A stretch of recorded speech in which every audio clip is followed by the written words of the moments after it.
Good morning fifth class. बेटा this is your 11th chapter air and water यानी हवा और पानी। इस चैप्टर में हम हवा और पानी के बारे में पढ़ेंगे। Hold your breath for a few second. अपनी ब्रेथ को कुछ समय के लिए रोको, अपनी सांसों को। Can you hold it with ease? क्या आप आसानी से रोक पा रहे हो? नहीं, हम आसानी से नहीं रोक पाते ज़्यादा समय के लिए। Breathing is most important factor of our life, और ब्रीदिंग सबसे इंपॉर्टेंट फैक्टर है हमारी जिंदगी का। यानी अगर हम सांस नहीं लेंगे तो हम जिंदा नहीं रह पाएंगे। Air to breathe and water to drink both are essential for living being. मतलब सांस लेने के लिए हवा और पीने के लिए पानी, दोनों ही सबसे एसेंशियल चीज़ें हैं हमारे या किसी भी लिविंग ऑर्गेनिज्म के ज़िंदगी में। टू स्टे हेल्दी, अब हेल्दी रहने के लिए we need good quality of air and water.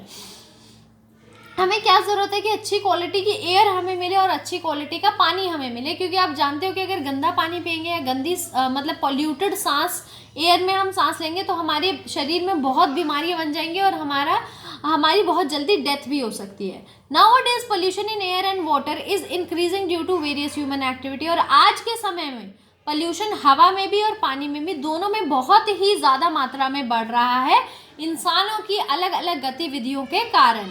The presence of air and water is very significant factor that make earth the planet of life। और air और water के presence से बड़ा ही आसान हो जाता है अर्थ पर लाइफ को पाना, इसीलिए क्योंकि एयर और वाटर यहाँ पर है, इसीलिए इसको प्लैनेट ऑफ लाइफ कहा जाता है। और इसी के कारण सारे जो भी जीव हैं यहाँ पर जिंदा हैं।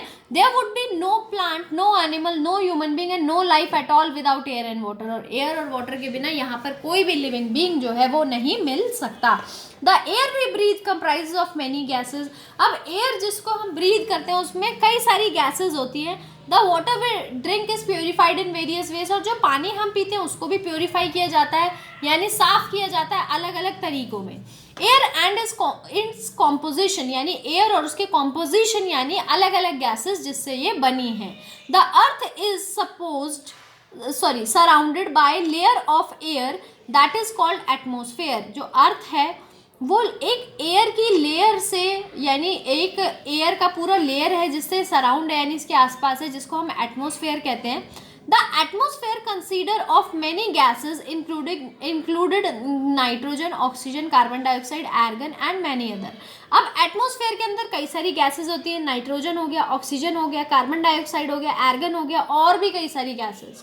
The concentration of air decreases on high altitude, यानी एयर जितना आप ऊपर जाते जाओगे उतना कम होती जाएगी, सांस लेने में उतनी दिक्कत होती जाएगी।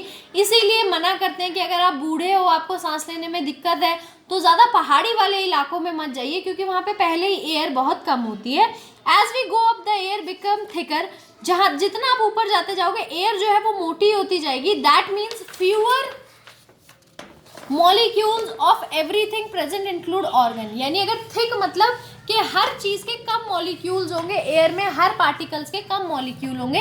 This is why mountaineer use oxygen mask. इसीलिए जो माउंटेन्स पर रहते हैं या चढ़ते हैं वो ऑक्सीजन मास्क का इस्तेमाल करते हैं जब वो ज़्यादा एल्टीट्यूड यानी ज़्यादा हाइट पर जाते हैं। Depend on the change in atmospheric temperature with height, यानी जो चेंज हमारे एटमोस्फेयर के टेम्परेचर के साथ, हाइट के साथ होते हैं, जितना ऊपर जाते जाते हैं जो चेंजेस होते जाते हैं। The atmosphere is divided into 5 layer. Atmosphere को 5 लेयर में हम लोगों ने डिवाइड कर दिया है। दीज लेयर्स आर, अब ये लेयर कौन कौन सी है? ट्रोपोस्फेयर, स्ट्रेटोस्फेयर, मेसोस्फेयर, थर्मोस्फेयर और एक्सोस्फेयर।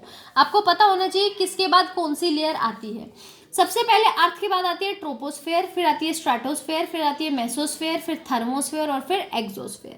ठीक है बेटा, ये हैं आपकी 5 लेयर्स। सबसे पहले हम पढ़ेंगे troposphere.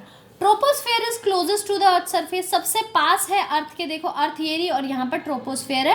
Troposphere consist of most of the earth's weather including wind and most cloud, यानी ज़्यादातर हवाएं जो चलती हैं वो इसी लेयर में चलती है, बादल जो आते हैं वो इसी में आते हैं। तो ट्रोपोस्फेयर सबसे पहली लेयर है।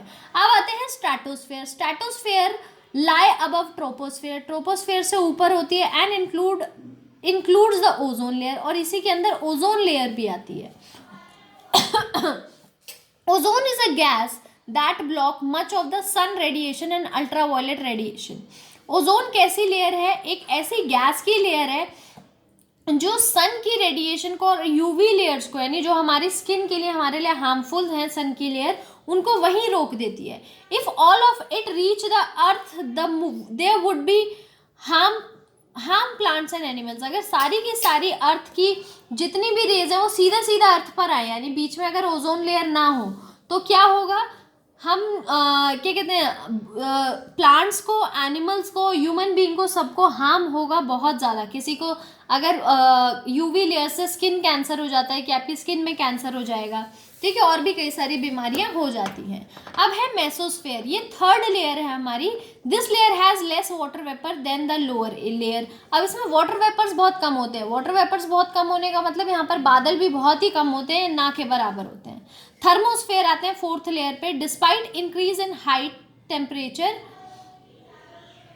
Increases rapidly with altitude. यानी ये फोर्थ लेयर है और इसकी हाइट इतनी ज़्यादा होने के बावजूद इसमें टेम्परेचर जो है वो बढ़ा हुआ रहता है, ठीक है, यानी गर्म लेयर इंक्रीज रहता है इसमें. अब आते हैं फिफ्थ लेयर, एक्सोस्फेयर. एक्सोस्फेयर सबसे लास्ट है, फिफ्थ लेयर है, टॉप मोस्ट लेयर है. This layer ends where the gravity of the earth is too weak to prevent the tiny particle और molecule from drifting into space. अब ये and होता है, यानी इसके बाद, फिफ्थ लेयर के बाद ग्रेविटी खत्म हो जाती है. इन लेयर्स में सब में ग्रेविटी होती है और इतनी वीक हो जाती है एक्सोस्फेयर में ग्रेविटी के मॉलिक्यूल्स को पकड़ के नहीं रख पाती और वो स्पेस में चले जाते हैं. The atmosphere help in various veg. अब एटमोसफेयर जो है वो कई चीज़ों में हमारी हेल्प करता है, बहुत ही हेल्पफुल होता है. It maintain favourable temperature for life on the earth. यानी एटमोसफेयर है, ये इन सबको मिला के हमारा एटमोसफेयर बनता है, ठीक है, पांचों लेयर को मिला के. और अगर एटमोसफेयर है तो ही अर्थ पर लाइफ पॉसिबल है, क्योंकि फिर यूवी लेयर्स भी आ जाएंगी, क्या कहते हैं, बहुत सारी बीमारियां आ जाएंगी. The ozone layer protect us from sun's harmful UV layers.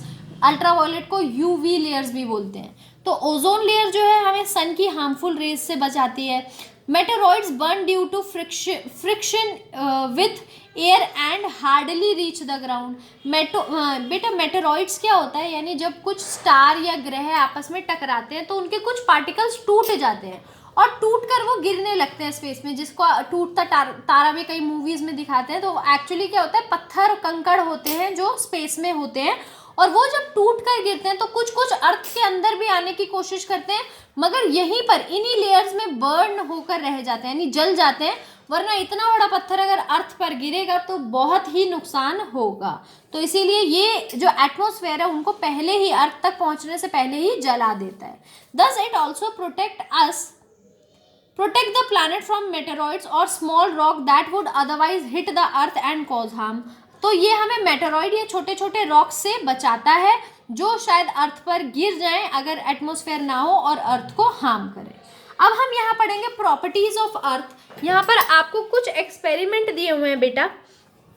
Air में वेट होता है या नहीं, एयर में एयर स्पेस लेती है या नहीं, ठीक है. एयर अगर हीट यानी गर्मी पहुंचाई जाए तो क्या एयर फैलती है, या ठंडे में एयर कम होती है, या एयर प्रेशर क्या होता है. तो ये एक्टिविटी टाइम में आपको दिए, आप इसको रीड करेंगे और इसको समझेंगे कि एयर की कौन कौन सी प्रॉपर्टी होती है, ठीक है. उसके बाद बेटा आपको यहाँ पर एक लेट्स रिकॉल दिया है, यानी इसमें आपको नंबर्स डालने हैं. फर्स्ट लेयर कौन सी है, सेकंड कौन सी है, ठीक है, ठीक है. असेंडिंग ऑर्डर में करने हैं. असेंडिंग यानी सबसे पहले सबसे पास वाली, फिर उसके बाद वाली, और फिर नंबर्स देने हैं. जैसे जो ट्रोपोस्फेयर है वो फर्स्ट लेयर है, ठीक है. तो यहाँ पर मैंने 1 डाल दिया, बाकी नंबर्स आप डालेंगे, ठीक है. अब इसके बाद हम आते हैं वाटर, इम्प्योर और प्योर. तो वाटर के बारे में बेटा हम अपनी नेक्स्ट वीडियो में पढ़ेंगे. अभी के लिए हमने एयर पढ़ा है और आप ये एक्टिविटी टाइम जो है वो खुद से रीड करेंगे.